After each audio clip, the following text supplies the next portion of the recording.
4 নম্বরে যাদের কথা আল্লাহ রাব্বুল আলামিন বললেন, কারা তারা যাদের জন্য জাহান্নাম তৈরি করা হয়েছে।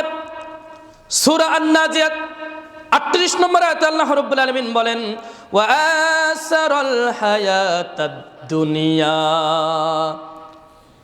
কি বলছে? ওয়া আসারাল হায়াতাদ দুনিয়া, যারা পার্থিব জীবনকে অগ্রাধিকার দিয়েছে।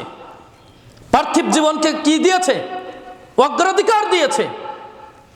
পার্থিব জীবন, পার্থিব জগৎ, এই জীবনে যা হয় হোক, মানে কি হয়েছে, সরি, এই জীবনটা আমার সুখ হোক, পরকালে আমার যা হয় হোক। আছে না এরকম মানুষ? এরকম মানুষ আছে, পরকালের চিন্তা করে না। ওই যে আমি সেদিন বলেছিলাম একদিন যে আমাদেরকে আখিরাতের জন্য দুনিয়া করতে হবে। আখিরাতের জন্য কি করতে হবে?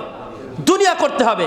দুনিয়ার জন্য আখিরাত নয়, দুনিয়ার জন্য আখিরাত নয়। ওই যে বলেছিলাম না, আল্লাহর কাছে এই দুনিয়া একটা মরা কান কাটা ছাগলের বাচ্চার যে মূল্য তাও না।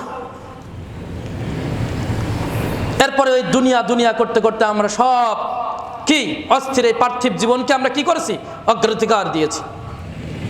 সময় সংক্ষেপ, আমরা আলোচনা করতে পারি না সেভাবে। এ সমস্ত বিষয় এক একদিন এক একটা জুম্মা চলে যেতে পারে, বুঝছেন? 5 নম্বরে যাদের কথা আল্লাহ পাক রব্বুল আলামিন বললেন, কারা জাহান্নামে প্রবেশ করবে, জাহান্নাম কাদের জন্য তৈরি করা হয়েছে।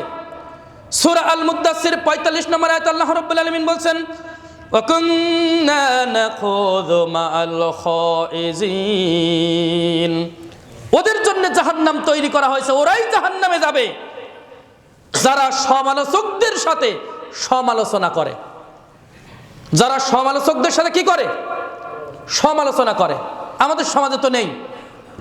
আরে চায়ের দোকানে যান না, আপনি চায়ের দোকানে যান, সমালোচনা কারে বলে দেখেন আপনি।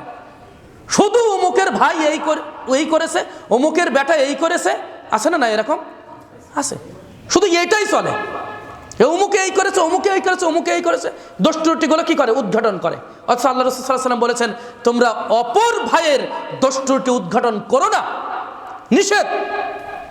তোমরা তোমাদের ভাইয়ের কি করো না? দোষ ত্রুটি উদ্ঘাটন করো না, এটা নিষেধ করা হয়েছে হাদিসে। অথচ আমরা কি করি? আজকে আমরা সব সময় আমরা রয়েছি সমালোচকদের সাথে সমালোচনা করতে। কি অমুকের বেটা এই করে, অমুকের বেটা এই করে, অমুকের ভাই এই করে, এই করেছে, আছে না? নাই, আছে, চলছে।